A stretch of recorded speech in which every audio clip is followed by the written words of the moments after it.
Justin Verlander, you are a Detroit Tiger. He's going back to Detroit on a one-year contract for the 2026 season. The Tigers had the welcome home JV. And if I'm being honest as a baseball fan, good for Justin Verlander. Go back to where it started. And the Tigers sneaky. If Verlander is what he was when he was healthy last year, he's going to help them. He's going to make an impact. And guess what? He doesn't have to be the guy. Why? They have an ace in Skubal, and then they have a great number 2 in Framber Valdez and some other really young pieces in that pitching department. So the Detroit Tigers, Zach, all of a sudden, while some maybe had them pegged as maybe the favorite in the AL Central, I still think it's going to be very interesting with them and the Royals specifically, and the Guardians, can't count them out. But this is another move for a team that Detroit was going wire to wire with the Mariners in the playoffs. And this is a team that's looking to take that next step. So for them, I think that is a great depth piece with upside, because they don't need Justin Verlander to be a 1, 2, or 3. They just need him to be healthy and give them something down the stretch. Yeah, I'm not going to sit here and call this they're going for it because of Justin Verlander. But I will say it feels as if the Detroit Tigers, once the arbitration hearing got underway with Tarek Skubal, it was almost like something flipped. They were like, okay, he's getting $32 million this year. I don't think the Tigers, now I could be wrong, I don't see them retaining Skubal long term. It feels like there's going to be a bidding war next season that is going to get uncomfortable for anyone who is reading the numbers, let alone offering them. So I think instead of the Tigers, a lot of times when you see a guy like this, even let's take a Freddie Peralta, for example, when a team has that frontline guy who's going on an expiring contract, it's do we move him? And it seems like the Tiger, they looked for a little bit. They saw what's out there. What could we get? Clearly, they didn't like it enough to take it. And so they said instead, hey, screw it. If we got Skubal for this year and we don't know anything after, we might as well go for it. Let's go get Framber Valdez. Let's go get the depth of Justin Verlander. Obviously, that offense, hopefully you get some more pieces that step up. Fell off big time in the second half, but hey, through what? I think they were the first team to 60 wins still. I mean, this is a team that for a majority of the season was setting the pace in the American League. So it is one of those situations where I think the Tigers looked at what they had in front of them, what you go, okay, what's the future hold? And instead of saying, hey, we're going to toss it in, we'll trade Tarek over the offseason and then we'll just see what happens. They're saying, hey, we got a guy that we know game one of a series, we feel confident we're winning 99 times out of 100. You get Framber, now you're feeling good about game 2, and it's like you go from there. I mean, we'll see if Jack Flaherty steps up. I like this is good for baseball. When a team has top talent on expiring deals and instead of just automatically saying, nope, we're out, someone else take him, we'll just take prospects, they're saying, you know what, we'll go for it. And if stuff is stinking in the first half, we can still trade Tarek and we got 2 more years of Valdez. So I like what the Tigers are doing.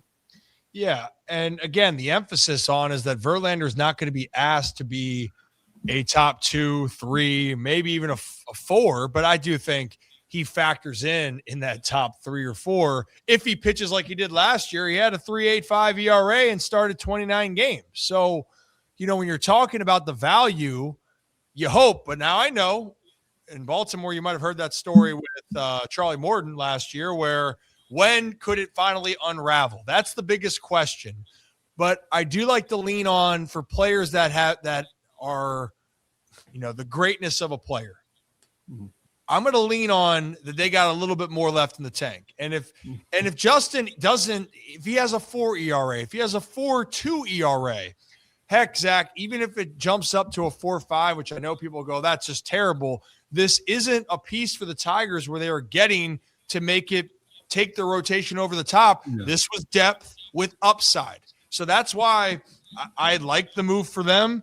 Honestly, I know Orioles fans won't like me saying this. I wouldn't have minded the move for the Orioles because at the end of the day, you need depth. Now, we got to talk about this a little bit more because now the conversation is starting to unravel. So with that being said, Zach Gallen's still out there. Lucas Giolito's still out there. Chris Bassett. So maybe you're thinking the Orioles will go for one of those guys. Well, doesn't sound like it because I think Steve Molesky put out a tweet, Zach, from Mike Elias. Was it Steve or from this one was Jacob Calvin-Myers. Jacob Calvin-Meyer. Sorry, JCM. But Jacob Calvin-Meyer put this out. Mike Elias in the state of the Orioles rotation after we saw the Verlander move. I think we have a very good rotation. Talented group of guys and external additions. I think it's a very strong group. We're staying plugged in with trade and free agent markets, so there's still a possibility. Elias said he liked the Orioles' depth beyond the five-man rotation, naming Brandon Young and Cade Povich as part of that group of extra starters. Here's the thing where I know that saying we're staying plugged in, but I thought I saw another tweet from Steve Molesky then, Zach, maybe it was that there was some doubt around if they would make another move. But regardless, we're going to find that out. But I'll just say this from the jump. I don't like the idea or concept of not having one more depth piece. And that's not to say I don't like Cade Povich. I do like Cade Povich. I do like Brandon Young.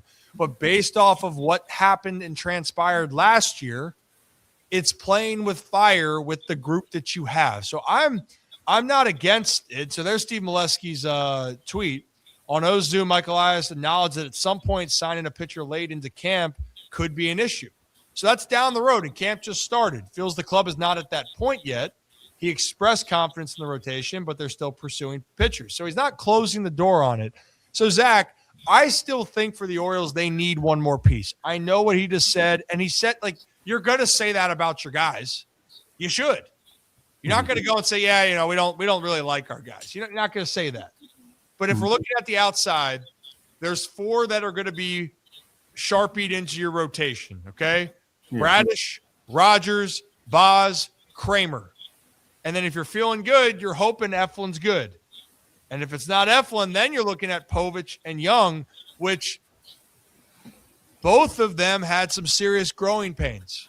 And Povich has to stay healthy on top of that, but there's upside. But the point being is those are three pitchers, if you count Eflin in that mix, where there's an unpredictable factor. And so with that alone, what happened to the Orioles last year, we know it. Their starting staff didn't pitch well. But above all that, they didn't have the depth. The depth did not hold up. So I think that I'm not going to say it's a mistake that they don't sign another depth piece, Zach, but I think you are playing with fire if you decide to not sign someone. And it sounds like they are doing their due diligence. So I think Zach Gallen is out. At this point from that, I don't think we're going to see Zach Gallen as an Oriole. But Giolito, I think he's still in play. And if that is the case for what it is, I would be okay with that. But I know a lot of Birdland, Zach, is frustrated because that's the one thing that Elias said that they wanted was a frontline guy. And in the free agent market, they didn't land it. Yeah, and I think that is the thing is like Mike Elias sent out, gave the media, the fans, a checklist at the beginning of the season at the general manager meetings, all the way back in November, and pretty much said, hey, we want to get a back-end guy to be a closer. We want to go get a big bat in the middle of the order. And then we want a frontline starter. And if you talk to most people, not only that follow just the Orioles, but around baseball in general, they pointed to the one spot in which the Baltimore Orioles not just could get better, but needed to get better, was that front of the rotation. Yes, Trevor Rogers was unbelievable last year, but he had an historic run that I don't think you can count on him to do again. Kyle Bradish, when healthy, is an ace, a top 5 starter. But once again, he's coming off a season where he came off of surgery. He is still building up. It's not fair to him to expect him to pitch 30 times this year and be your ace every single time while he's still trying to build back up. You go acquire Shane Baz, who has the upside, and we'll get into that in a little bit. You obviously Kramer, you bring back Eflin, who is kind of a safety net when healthy. But for most of these guys, we've talked about Rodgers. Can he stay at that level? It's going to be pretty hard, but even if he takes a step down, you're happy about that. Kyle Bradish, you hope he can stay healthy and take it to that next level. Zach Eflin, you're hoping can stay healthy. They needed another guy, and that was the position that you really felt like was the number one spot they needed to improve. So with that, you are disappointed when you sit here on February 10th and they're kind of like, we like our guys. You know, we think we have a strong rotation, because you do if everything goes perfectly. But Ryan, as we've talked about since the time we started this show, you can't just expect everything to go perfectly. The Dodgers had 17 players start for them at pitcher last year. Guys are going to get hurt. And I think the comment about Brandon Young and Povich, we're feeling confident with them.